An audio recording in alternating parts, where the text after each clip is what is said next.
এটা সত্য যে সাথীর জন্য আমাদের টিমের অনেক মেম্বার চলে যেতে বাধ্য হয়েছে, অনেকে রিজিকও মারছে। আমি নাকি তাকে কোন শুটিং এ প্রোডাকশন বয়ের মাধ্যমে গিয়ে তাকে মেরে ফেলতে চাইছি। You have no idea how much dangerous she is. তাহলে কি সত্যি শুটিং সেটে আরোহী মিম জুতা মেরেছেন প্র্যাঙ্কিং এর জনপ্রিয় নায়িকা শায়লা সাথীকে? অভিযোগ রয়েছে আরও, সাথীকে নাকি প্রাণেও মারতে চেয়েছিলেন মিম। ঘটনা কয়েকদিন আগের, তবে সম্প্রতি আলোচনায় আসেন অভিনেত্রী শায়লা সাথী।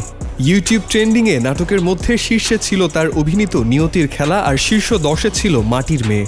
তবে জনপ্রিয়তার পাশাপাশি তার বিরুদ্ধে উঠেছে নানা অভিযোগ। সজীবের সঙ্গে এক প্ল্যাটফর্মে কাজ করছিলেন সাথী, যেখানে কাজ করেন অভিনেত্রী আরোহী মিমও।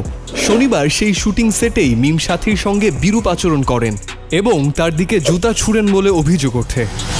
অভিযোগ স্বীকার করে মিম বলেন, এটা সত্যি যে সাথীর জন্য আমাদের টিমের অনেক সদস্য চলে যেতে বাধ্য হয়েছে। গত 1-1.5 বছরে আমার বিরুদ্ধে এত ষড়যন্ত্র ও পলিটিক্স করেছে যে মাথা গরম হয়ে গিয়েছিল, নিজেকে কন্ট্রোল করতে পারিনি। মিম আরও জানান, সাথী নাকি দাবি করেছেন কোনো এক শুটিং হাউসের প্রোডাকশন বয়ের মাধ্যমে মিম তাকে মেরে ফেলতে চেয়েছিলেন। এ বিষয়ে মিমের বক্তব্য, সে বাইরে বলে বেড়াচ্ছে আমি নাকি হত্যার পরিকল্পনা করেছি। যখন প্রমাণ চাই তখন বলে 90 সিরিজের শুটিংয়ে নাকি এমন ঘটনা ঘটেছে।